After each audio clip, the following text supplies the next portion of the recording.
Hello Eorzeans! We're back with another top list. Now let's first of all be perfectly clear. This is just the opinions of speakers of HECATONCHEIRS, and everyone is different, so naturally people have different opinions.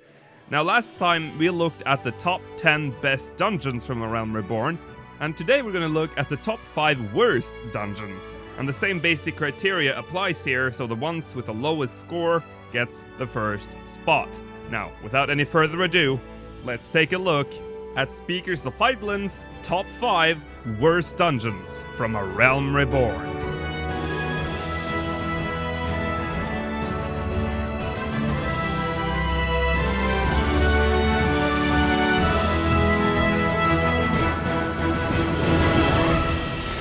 Number 5.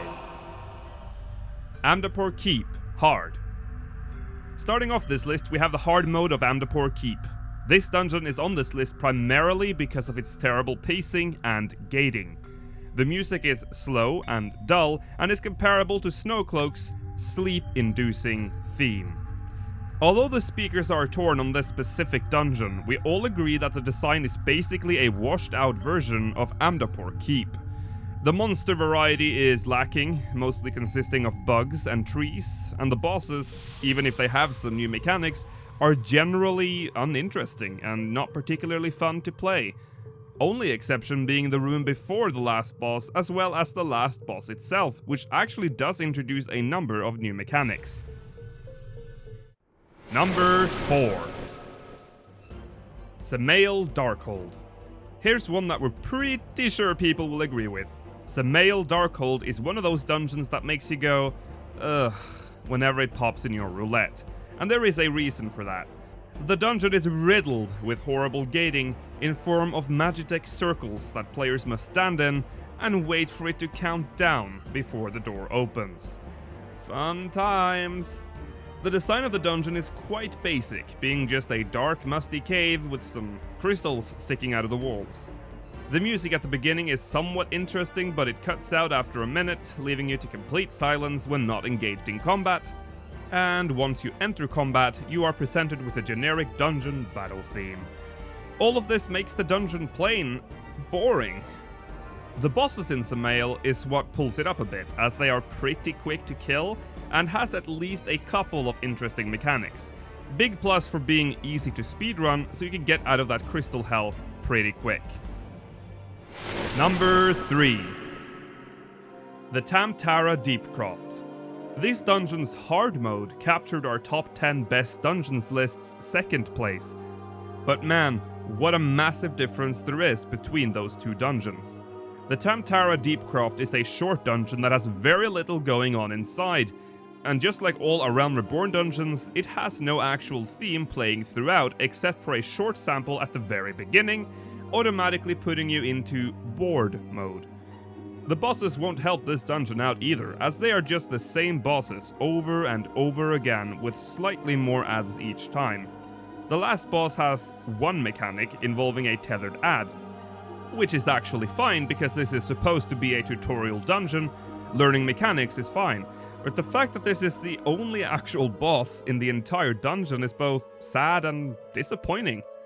Plus points for having some optional routes, promoting exploration, even if the dungeon is a bit bland. Number 2. Copperbell Mines. This dungeon gets the number 2 spot for being plain boring. The bosses are boring, the mobs are boring, and the design is boring. The dungeon is short on paper, but the artificial gating and mob clusters makes it feel like it takes way too long. And of course, no music. I know, it's getting old, but it makes a world of difference to have unique soundtracks to go with the dungeon, as it's part of its identity. Sadly, because Copperbell Mines uses the generic battle theme, it falls into the generic category. The monster variety is also pretty bland, mostly consisting of Spriggans, elemental sprites, goblins, and HECATONCHEIRS. HECATONCHEIRS? I have never said that word out loud. These guys. Which doesn't exactly make this dungeon any better.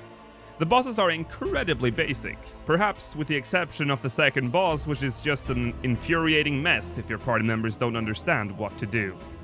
Being one of the first dungeons you encounter in the game, it's a shame it's this boring.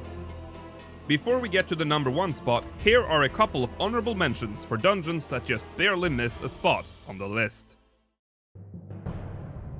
The Aurum Vale. I bet most of you thought this would be number 1. Hey guys, it's not. The Aurum Vale is actually a pretty unique and interesting dungeon, but we all know why this dungeon is also a nightmare.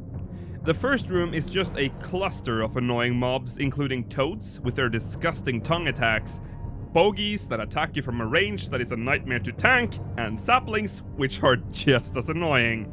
The first and second boss is just a carbon copy of each other, only difference being one extra mechanic.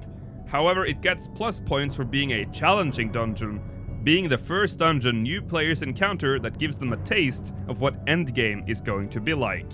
Lots of wipes. The Stone Vigil. Now this dungeon feels too long. With what feels like endless amounts of mobs everywhere, it also has an annoying dragon that randomly peeks down from the ceiling and damages the party, which just further infuriates the players. The dungeon has a good design overall, but it does feel like it just never ends.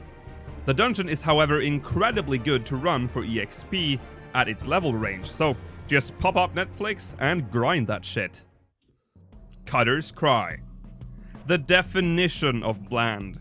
Starting off with a color palette consisting of 4 shades of brown. And to top it all off, the length is dragged out through these shifting sand gates that only activates if all mobs in a room is killed. Sure, you might enjoy it somewhat the first time. Have fun doing that again and again for EXP. The dungeon does get plus points for evolving into something better looking towards the end, and of course, because it's the home of the iconic Chimera. Now let's get into our number 1 spot on our list. Number 1. The 1000 Maws of Toto-Rak. There was no doubt, this score is way below the number 2 spot. The 1000 Maws of Toto-Rak ticks all the boxes for a bad dungeon. This dungeon feels like an eternity in hell. It has several gates that must be opened by looking for photo cells that can be obtained in the dungeon and by killing mobs. There are also some areas that has these cobweb doors that sucks you in and then closes the web behind you, leaving any party members that are too slow on the other side. So you'll have to spend time destroying that web to let the other members in. The mobs are just Dyramites, Ochus, Terox, and the odd sapling, and it never changes, except for a few puddings along the way. To make the dungeon even worse, it has branching paths that don't actually lead anywhere, and the ground is often covered in this green goo that gives you heavy, dragging out the length of the dungeon even more. Just to make it all even more infuriating, they have these things that explode when you get near them, giving you poison that actually stacks. So you're forced to either have your healer Asuna every one, or having to shield lob or range attack every single one you see before you can proceed. The bosses are just 2 Ochus and a Dynamite, which coincidentally are the same mobs you've been fighting throughout the entire dungeon. The design of the dungeon is dark and mossy with very little light and is mostly just depressing. The dungeon also doesn't have any unique music other than a 60-second sample at the very beginning that sounds just as depressing as the dungeon looks. What a surprise! I'm sorry, Toto-Rak, but you're terrible. So that's our top 5 worst dungeons from A Realm Reborn. Do you agree with this list? Do you disagree? Most likely, so let us know your top 5 worst dungeons in the comments below. We have released the full score document in the description below for you to enjoy and read our individual scores and explanations. In our next top 10 video, we'll be tackling the trials from A Realm Reborn. Remember to subscribe for more and leave a like if you enjoyed. See you in the next one, and may you ever walk in the light of the crystal.